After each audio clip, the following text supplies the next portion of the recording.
Hello and welcome to Speaker Sport Now. Looking ahead to this weekend's action, the Premier League.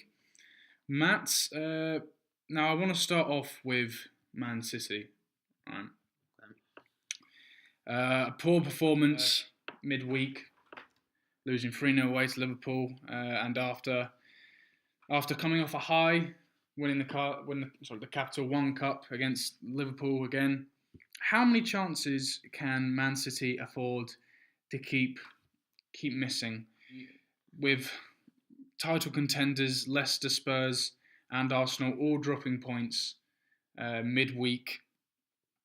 And as hard as it is to win away at Liverpool, it was a great opportunity for Man City to catch a bit of ground on their rivals, and they've not done it. Yeah, definitely. Listen, City have possibly the best squad, arguably the best squad in the league, and they should be doing a lot better than they did. And like you said, they're not going to get many more chances with games running out. This was a big one. Like you said, also with the high of winning the cup, and also the high of beating Kiev in Kiev. And they've been playing really well the last few games. They've been showing hunger and desire that hasn't been there the past month. And then you go and put in a performance like they did at Anfield. Just the whole thing's a bit bizarre. I mean, this weekend is so crucial for the club. Not just because the game they've got at home to Villa, which is the easiest game they'll get all season. Yeah. But because Arsenal are playing Spurs, so one of them's got to drop points at least. Yeah. And then Leicester are away at Watford, which is a tough place to go. So it's a great chance now. They need to get momentum with this home game against Villa. They go away next week, away at Norwich, and need to win that. And then they're at home against United. A home game, they've got to be winning all their home games now. No drop points, Definitely. No excuses. And away games, again, they've got to be winning all their games. That's the position Man City put themselves in now by, losing big games consistently is... And you have to win almost every game. Can you blame the run of fixtures, the amount of games they've had, which seems to be an excuse that's been used? No, I don't think you can. I think you've got to deal with them games. Like Man City have always said they want to compete on all fronts. Well, you've got to compete, and they've not against. I thought they were awful last night against Liverpool. And like I said, after the last two games, you'd expect them to go on, but it's just all a bit strange what's going on at City at the minute. Obviously with the Guardiola. Yeah, with that in mind, I say a couple of weeks ago, I know for a good while now, since the start of 2016, City's form has been poor, but I've always been confident that they'll finish top four. Not as confident that they'll win the title, but confident they'll win top four. After these midweek games, less so because it's other teams are catching up on, which we'll touch on a bit later. With Guardiola coming in the summer, what would the mood be for Guardiola if Man City weren't to get top four? They weren't to qualify for Champions League. He'd be massively disappointed. He'd be massively disappointed, very angry. Would a worst case scenario be that he turns his back on the club? I'm not sure. You'd have to see. We'd never know. Like, we probably wouldn't be able to see the contract. But I still think he's committed to going. Would Bayern, take him back if he said, "Oh no, I want to stay for another season"? Bayern might already have another manager lined up. I know they're looking at Ancelotti. Well, I imagine they probably would. But yeah, it'd be very disappointing because before Christmas, it seemed inconceivable that Man City weren't going to finish in the top four. And like I said, they need to get a run of momentum going, and they've done it in seasons past, so we all know they're capable of putting in a great run of games together, but they really need to start doing it now. 3 league losses in a row, that's... it's just not acceptable, really, for the players they have. And losing against the big sides, this season, they've got a shocking record against the big sides. And those, if anything, I mean, it's bad losing against the teams down at the bottom, but losing so many games at one time to the teams at the top, the teams you're competing with for the title is really bad. Anyway, let's move on to the big game of the weekend, North London derby, Tottenham Hotspurs versus Arsenal. Biggest North London derby, I'd say, I've ever I'd say known ever. since In our in my lifetime. Yeah. lifetime. Yeah, a loss for Arsenal. Are That would these be the sort of massive. games Arsenal appear for? Not just big games, but I mean specifically against Spurs. Uh, yeah, they have got a brilliant record against Spurs recently, and they will be up for it. And it's not often that Arsenal lose 3 games in a row. You know, a top team like Arsenal losing 3 league games in a row, but they're up against it with a Spurs side. Although they got beat midweek against West Ham, they'll be high in confidence. I mean, West Ham's a tough place to go, and you see they lost away at West Ham, which you can excuse. Yeah. Arsenal lost at home to Swansea. I mean, that's just typical Arsenal. Losing the game. How do you lose at home to Swansea? Yeah. And then this is the first North London derby, as far as I can remember in our time, where Tottenham have been favourites. I think you've got to say everything's going for them at the moment. They've got the depth in squads, the run of games going behind them, momentum. Seem to have more team spirit, seem to be up for it more. Of course, with Arsenal, no checks out of the derby, which is a massive loss, and also that's huge. Also, Koscielny as well, I think, is touch and go. I don't think he might not make it, but with Arsenal, the attacking players are just not performing either. There's been a lot said about the defence, but Alexis Sanchez has been a shadow of himself. I know he's had injuries, but he's been a shadow of himself this season. Are Arsenal in danger of not getting top 4?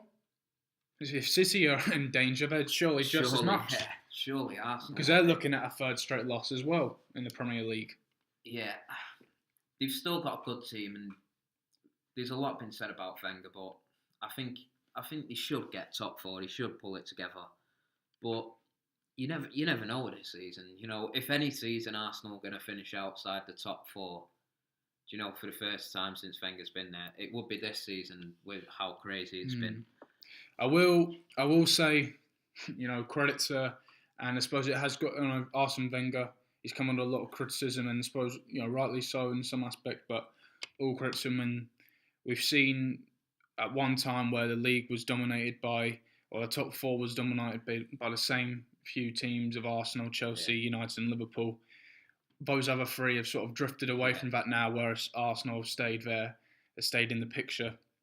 However frustrating it may be for Arsenal fans to have such a promising season again drop off, it's I mean, I can't really imagine what it'd be like for them.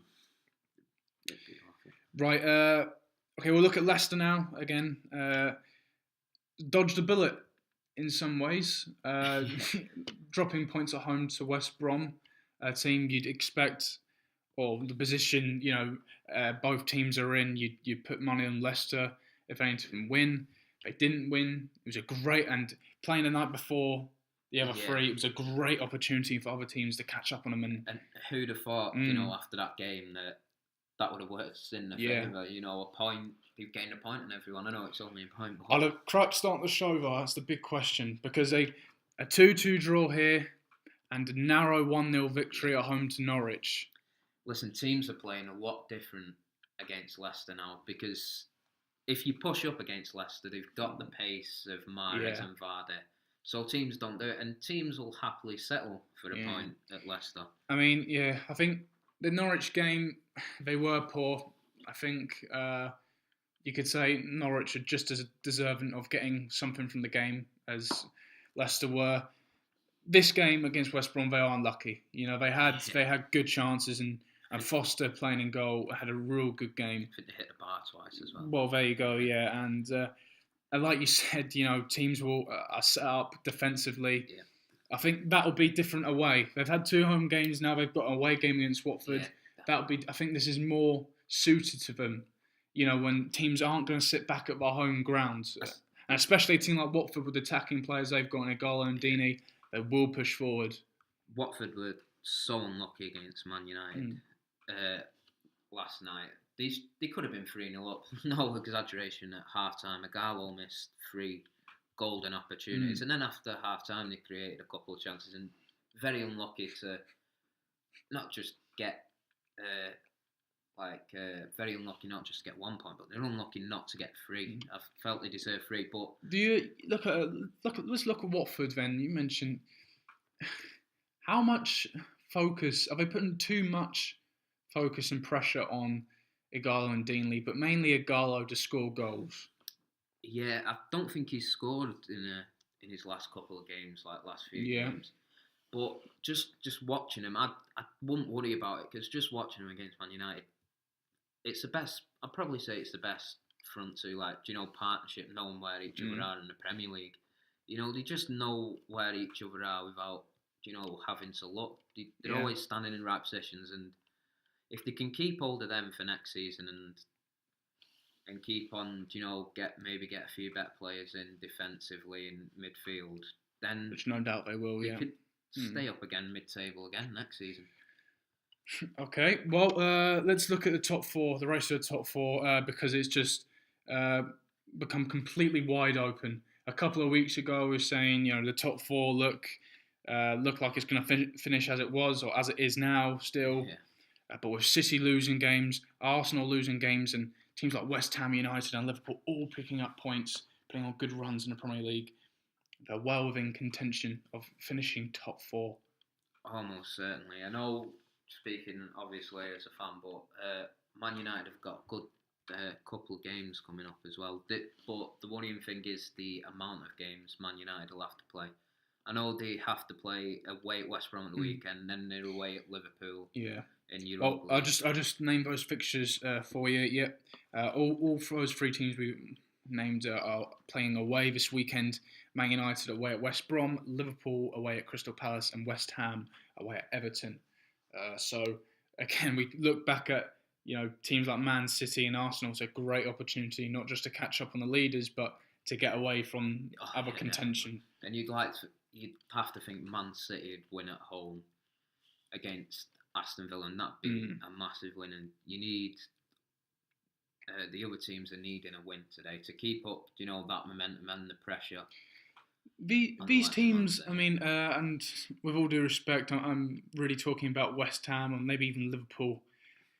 If they were to get top 4 representing the Premier League in Europe against the best, how good is that? I mean, really? Because are they going to be as good next year as they are this year? Because this always happens in every season where a team overperforms one season, but we're straight back down where they're supposed to be in the next, whether it be mid-table. So how good is it? I think they will. I think both. I mean, from a neutral point of view, this season it's great for the neutral. It's entertaining, but for the Premier League, I think they'll both do pretty well. I think they'll both improve in the summer as well because West Ham obviously are going into the new stadium, and they'll obviously get. I think Bilic will get more money because if you look, almost all of Bilic's signings have done very well this season. So the West Ham board, there must be a big trust there with Bilic. So they trust him. One thing I will say, West Ham. The squad they got now, they couldn't qualify for the Europa League. Yeah. So they've got to, they do have to make changes. And I know a lot happens within the course of a season and a year. But if you can't qualify Europa League, you'd be worrying qualifying for a Champions League spot. Yeah. I think in the case of Liverpool as well, I think they'll improve drastically next season. You're already seeing bits. When they play in this season against Man City, they were brilliant. And in other games, they've been brilliant. And Klopp's a top manager, and he'll bring in players that he know will work for him and will play well. I mean, he's got a great record in the transfer market. So I think they'll improve drastically. And is Van Gaal's position at the club looking stronger now? Oh, a hell of a lot. Especially after... But even despite results being there, performances there's still question mark on the performances, and I know despite the injuries, but every other club has been having plenty of injuries. So I still expect him not to be there next season.